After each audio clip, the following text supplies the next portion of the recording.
चा करीन आनंद भरीन तिन्ही लोक. आता तू काय चालू आहे? आपलीच माडी आपलीच गाडी न आपल्याच बायकोची गोल गोल साडी. काय सांगितलं होतं 12व्या शतकात? अवघाची संसार सुखाचा करीन आनंद भरीन तिन्ही लोक. सांगायचं तात्पर्य पोरं, तुम्हाला मी सांगितलं बाबा, आपल्या स्टेटसवर आयुष्य बदलत नाहीये. सकाळी उठल्यावरती डोक्यात स्टेटस आहे. काही जण पलीकडल्या गल्ली जातात, काही ना तर स्टेटस याच्यासाठी वापरले, आपल्या डोक्यातला डायलॉग कोणाला तरी उद्देशून बोलायचा आहे, कोणाला तरी ते शब्द लागाव म्हणून स्टेटस ठेवायले. काही जण ठेवतात तेरे सामने से गुजरेंगे ना तुझसे बाल भी बाका होगा. याचं स्टेटस वजन 20 किलो. याला उचलून ठेवता येते. आणि याचं स्टेटस काय? तेरे सामने से गुजरेंगे ना तुझसे बाल भी बाका होगा, जब हमारी एंट्री होगी शोर नहीं धमाका होगा. अरे फोक्या, सुतळी बॉम्ब फुटल्यावर तू 1 किलोमीटर पळतो आणि तू कयाल डायलॉग आणायला सामने से गुजरेंगे धोकान बिकान काही बी. हे फकाले धंदे बंद करायचे पहा. यानं आयुष्य बदलणार नाही. तरुण पूर्वांना विनंती आहे, काय करायचंय पहा, लक्षात घ्या. हा एक स्टेज आहे, हा एक विचारमंच आहे. विचारमंचावर बसलेले लहान लहान लेकरं दिसतील. कशामुळे बसले माहिती का? त्यांच्या अंगात असलेल्या लहान वयातील कलागुणामुळं, त्यांच्यात असलेल्या व्यक्तीमुळं. त्यांनी स्वतःमध्ये काहीतरी आगळं वेगळं आहे ते दाखवलं, म्हणून त्यांना इथं बसता आलं. येणाऱ्या काही कालावधीमध्ये महाराष्ट्राच्या कानाकोपऱ्यात ज्यांचं नाव गाजते त्यांचं इथं आगमन होणार आहे. त्यांच्या बाजूला ज्यांना प्रत्येक काय चांगल्या पद्धतीनं मृदुंग वाजता येतो ते इथं बसणार आहेत. ज्यांनी वारकरी संप्रदाय स्वतःच्या खांद्यावर पेललाय ते विनेकरी या ठिकाणी उभे राहणार आहेत. ज्यांनी खऱ्या अर्थानं गावाचं नाव रोशन केले ते आमचे परममित्र मार्गदर्शक प्रकाश महाराज साठे या विचारमंचावर बसतील. आपला कार्यक्रम युट्यूबमुळे गाजला म्हणून आपल्याला इथं बसता येईल. म्हणून तुम्हाला तरुण पोरांना हृदयाच्या तळापासून एक कळकळीची विनंती आहे, लक्षात घ्या. तुमच्यामध्ये आणि माझ्यामध्ये 5 फुटाचं अंतर आहे. मात्र हे 5 फुटाचं अंतर पार करायला कधी कधी काही लोकांना अख्खं आयुष्य हयातीत घालावं लागतं. आणि म्हणून ते आयुष्य हयातीत घालायचं नसेल तर एक काम करावं लागेल. या ठिकाणी तुम्ही बसलात, येणाऱ्या काही कालावधीमध्ये तुमच्या गावात गुणवंत विद्यार्थ्याचा सत्कार समारंभ होईल. तुमच्या गावामध्ये इंदोरीकर महाराजांचं कीर्तन होईल. तुमच्या गावामध्ये प्रकाश महाराज साठे यांचं कीर्तन होईल. तेव्हा आपण एखादा उद्योग करा, व्यवसाय करा, धंदा करा, काम करा, अभ्यास करा, नोकरी मिळवा. का तर तुमची माय या चटईवर बसलेली आहे, तुमचा बाप या चटईवर बसलेले. त्याचं कारण फक्त हे 5 फुटाची दरी आहे. म्हणून उद्योग करा, व्यवसाय करा, धंदा करा, काम करा, शिक्षण घ्या, नोकरी मिळवा. येणाऱ्या काळात साला तू त्या ठिकाणी बसला असेल, पण तू केलेल्या कामामुळे तुझा बाप इथं बसेल. एवढं काम तुला करता आलं पाहिजे. हे काम करायचं म्हणजे साधी सुधी गोष्ट नाहीये. आणि आपल्याला एक दलिंदर नईन एक डायलॉग आला पहा. कोणता? मै परिस्थितीच नव्हती हो, मी बी शिकलो असतो, मै परिस्थितीच नव्हती. अरे बाळा, ज्याच्याकडे गाडी नाही त्यानं काय करायचं है ना? ज्याच्याकडे मोटरसायकल आहे त्यानं सायकलवाल्याकडे पाहायचं.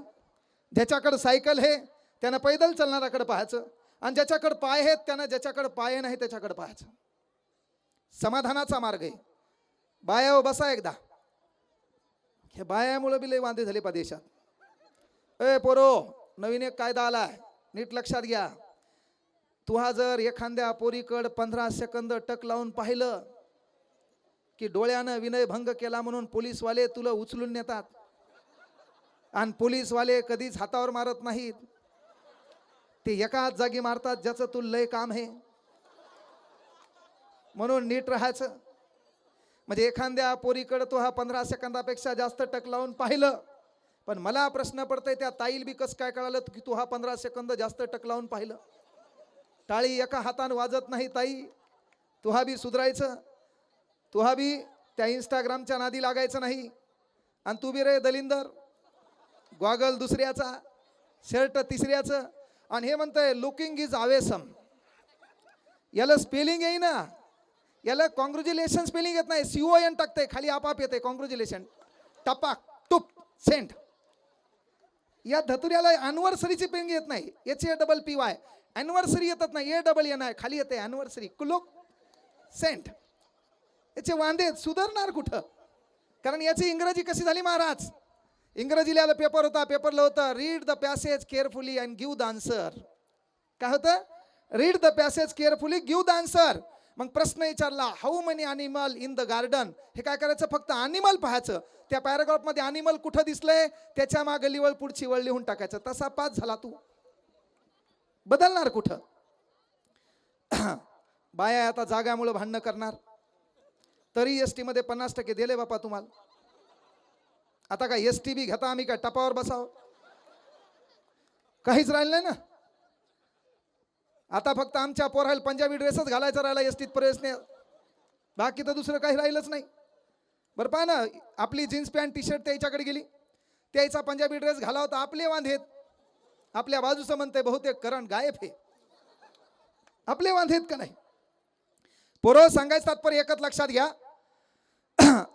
आपल्या धार्मिक ग्रंथामध्ये देखील काही गोष्टी आहेत, त्या गोष्टीकडून आपल्याला शिकायचे. पहा, लक्षात घ्या, रामायण महाभारतामधल्या देखील कथा आहेत, पण वांदे काय व्हायलेत माहितीये का? आपल्याला समजा आदर्श म्हणायचं तर आपण आदर्श कोणाला मानतो? शेक्सपियर. म्हणजे आपल्याला बिनाकामी पलीकडल्या देशातले लोक बोकांडीवर घ्यायची सवय. आपल्या देशात एवढे मोठे आदर्श असताना आपण कोणाला म्हणतो? मग आदर्श कोण आहे म्हणले?